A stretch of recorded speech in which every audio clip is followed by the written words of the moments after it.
Hello বন্ধুরা, কেমন আছেন সবাই? আশা করছি সবাই ভালো আছেন। তো আমি কিন্তু ভালো নেই। বাড়ি থেকে আসার পরে মনটাই একটুও ভালো লাগছে না। বাড়ির প্রত্যেকের কথা অনেক বেশি মনে পড়ছে। আর বাড়ি থেকে প্রতিবারই আসার সময় বা আসার পরে আমার এমনটা হয়, বাড়ি যেহেতু একটা অন্যরকম সময় পার করি সবার সাথে। আর গ্রামীণ জীবন কেমন হয় সেটা তো যারা গ্রামে বাস করে তারা তো সবাই জানে। তো গ্রাম থেকে শহরে আসার পরে কিন্তু শহরের এই জীবন আর ভালো লাগে না। তো কয়েকদিন থাকতে থাকতে আবার কিন্তু ঠিক হয়ে যাবে। তো মন মানসিকতা একটুও ভালো ছিল না, একটুও ভালো লাগছিল না। তাই ভাবলাম যে দুই বোন কোথাও থেকে একটু ঘুরে আসি। তা দুইজন সেম সেম ড্রেস পরে একটু বিকেল বেলার দিকে বের হয়ে গেলাম কোথাও ঘুরতে যাওয়ার জন্য। তো মনে মনে ভাবছিলাম যে নদীর পাশে গেলেই আমার মনটা কিন্তু অনেক ভালো হয়ে যায়। আর যেহেতু আমার বাড়ির সামনেই নদী, ছোটবেলার থেকে নদীর সাথে আমার একটু অন্যরকম সম্পর্ক। আসলে নদীর পাশে গেলে আমার না, প্রায় প্রত্যেক মানুষের হয়তো মন ভালো হয়ে যায়। তাই ভাবলাম যে যেখানে নদী আছে আজ সেখানেই যাব ঘুরতে, নদীর পাড়ে বসে একটু নিরিবিলি বসে থাকবো। তো অবশেষে এই যে দৌলতপুর থেকে ইজি বাইক নিয়ে নিলাম, তারপরে কিন্তু পৌঁছে গেলাম কোথায় বলেন তো? আপনারা কি জায়গাটা দেখে কেউ বলতে পারবেন যে আমরা কোথায় আসছি? খুলনার ভিতরে যারা আছেন তারা অবশ্যই তো চিনবেন এই জায়গাটা। তো আমি বলেই দিলাম এটা কিন্তু 7 নম্বর ঘাট, আর আপনারা দেখে কিন্তু বুঝতে পারছেন। তো নদীর পাড়ে আসলে যেহেতু আমার মনটা ভালো হয়ে যায়, তাই তো আজকে আমি 7 নম্বর ঘাটে আসার জন্য একটা সিদ্ধান্ত নিলাম। তো অবশেষে 7 নম্বর ঘাটে আসলাম।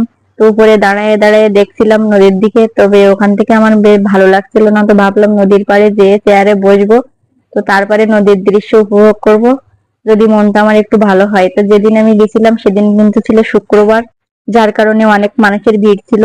তো মাঝে মাঝে বিরক্তি বোধ হচ্ছিল, অনেক মানুষ থাকলে আমার আরো ভালো লাগে না। মন মানসিকতা যখন খারাপ থাকে তখন আমার একটু নিরিবিলি থাকতে মন চায়। তো যাই হোক, কিছু করার নেই, যেহেতু একটা পাবলিক প্লেস। তো এই যে এদের সাঁতার কাটা দেখে কিন্তু ছোটবেলার কথা মনে পড়ে গেল। আমি যখন প্রাইমারি স্কুলে পড়তাম তখন কিন্তু এই যে এদের মতো আমরাও এরকম করতাম। আমরা যখন এক বয়সের ছিলাম এরকম ছোট, তখন আমরা স্কুল থেকে ফিরে আসার পরে বই খাতা বাড়ি রেখে তারপরে সবাই মিলে আমরা এরকম যেতাম নদীতে সরকা খেতে বা এরকম সাঁতার কাটতে। তো ছোটবেলায় নদীর সাথে আমাদের অনেক স্মৃতি আছে, যেহেতু আমার বাড়ির সামনেই নদী। তো এখানে চেয়ারে বসলে কিন্তু কিছু না কিছু খাবার খেতেই হবে। তো এই যে একটা খাবার অর্ডার করলাম, খাচ্ছিলাম আর এই যে নদীর দৃশ্য উপভোগ করছিলাম।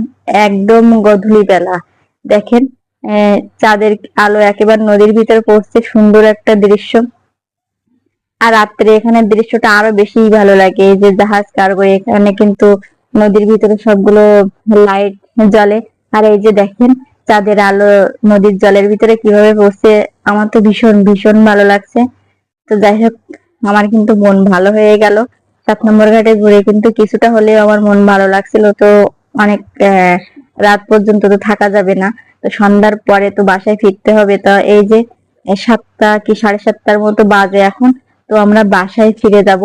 তো এখানে এসে কিন্তু আমার ভালোই লাগলো, সন্ধ্যাবেলার পরিবেশটা অনেক বেশি ভালো লাগলো। তো আমার যখন এরকম মন খারাপ থাকে তখন আমার নদীর পাশে আসতে ভালো লাগে। তা আমার মতো কে কে এমন আছেন যে নদীর পাশে আসলেই মানুষের মন ভালো হয়ে যায়? তা ভিডিওটি কেমন লাগলো সবাই জানাবেন। আজকের মতো এই পর্যন্তই।